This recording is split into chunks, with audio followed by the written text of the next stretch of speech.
have an atom in a vacuum on a fucking solid slab. It's spinning. It's going to carry on spinning. It's an atom.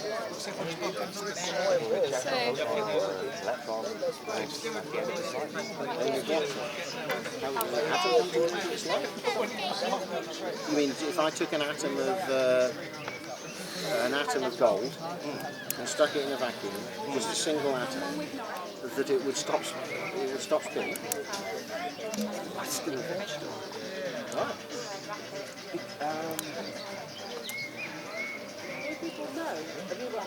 One could say that there's nothing to stop it. There's nothing to stop it from spinning. You know, it's only, well, there's nothing, why would it stop? But why did it start? And why is it spinning round and not doing something else other than going round? Well, it may not be going Could have just been hanging about, wobbling. More like a DNA spiral. Okay.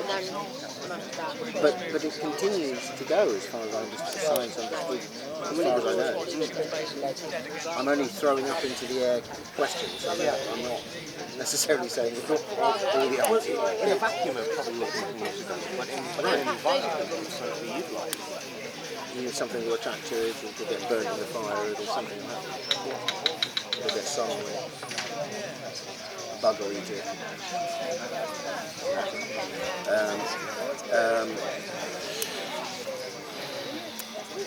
Because my understanding is that right round us now, every atom is going everywhere you look. And we're going, we haven't got any energy. Wow! Mankind, you really have been not looking very closely at what's going on around you. No, but then how do you tap the power of the atom? How do you tap the power? Well, first of all, like I say, I don't really believe there are any atoms. Is that camera on? Well, there's no.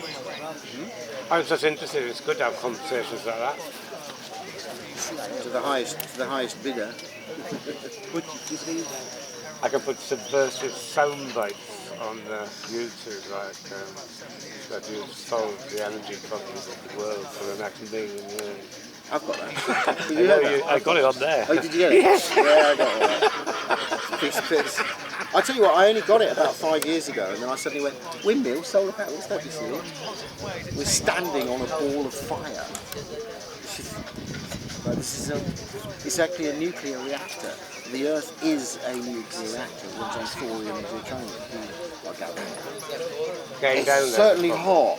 Yeah. We've got engines that run off hot. Yeah. We'll dig a hole. You know, what's the energy crisis from America? Dig a hole. Duh. I don't have any money to dig a hole. Dig a hole. You've got to burn some oil to make some money.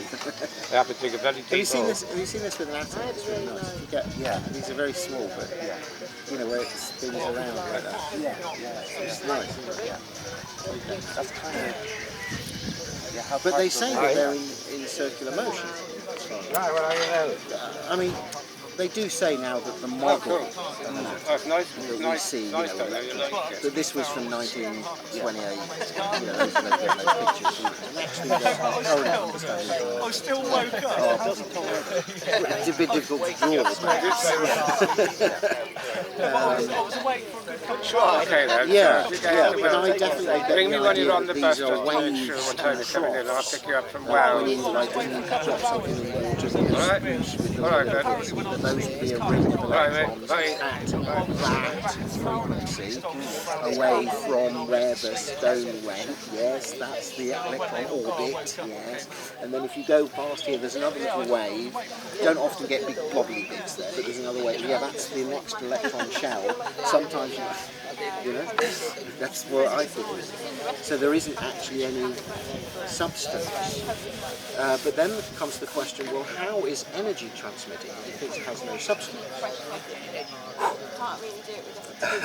Gets very interesting, doesn't it? So I guess we come back down to the skipping rope. Yeah, yeah, exactly. But oscillating what? Vibration of what? Because if we're talking there is matter, well then, in order for there to be an oscillation, one must have matter there, you would think, in order to create an oscillation of what? How would it be materialised? The light in going through the Coke bottle, you see that the packet of light refracts, expresses itself and regroups. The same thing occurs in the sound bubble. Just the same way the sound bubble, the waves inside it are affected by inertia and the wave itself. So they'll travel through the bubble of sound, hit off the end, reflect back, and there'll be lots of interaction between them. And it's those interactions then that may be visible or maybe acoustic. This answers what you were saying earlier on.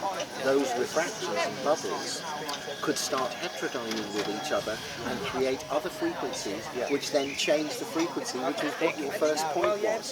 That when something decays, now I wonder if that could be done by the heterodyning of like, that's why it goes boy, well, I don't know whether it gets higher frequency, but if it does, I think the flower of life is the key. keep referring to it. But to me, it's a geometric shape with no significance. I think it's nature. It's telling us how the maps of nature work. And It's telling constant. somebody It's is. constant. But who has assumed that this significance of this particular shape is important? Who's done that? It's not using evidence to prove it.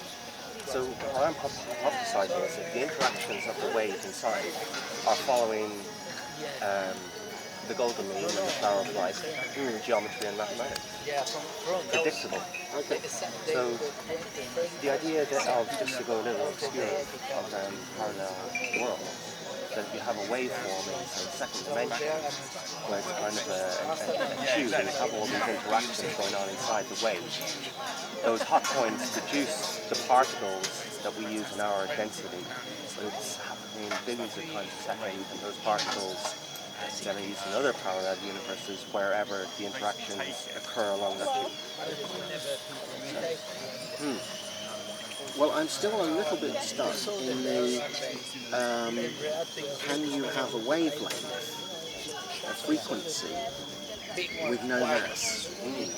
Because if there's no mass, there's no wire, there's no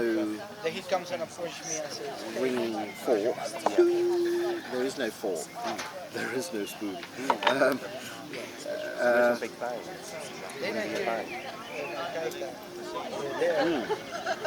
Without matter, because matter is the transport mechanism.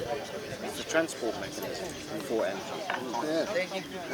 So are we suggesting then that there is a transport mechanism? But then E equals mc squared states that energy is matter and matter is energy. It states. If you didn't have the matter, you wouldn't be able to send a radio signal.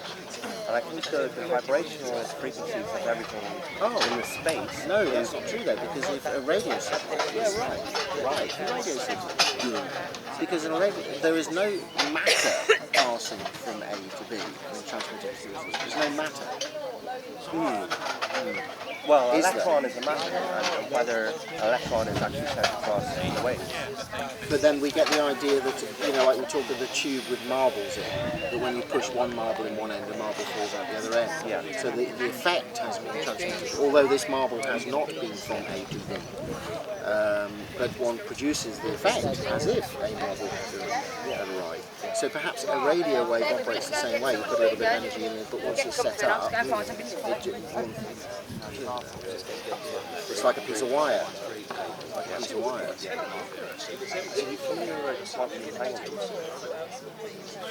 Interesting words.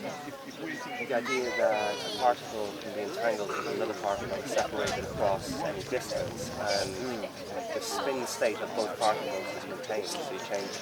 I have seen a couple of YouTubes of these things where you've got a thing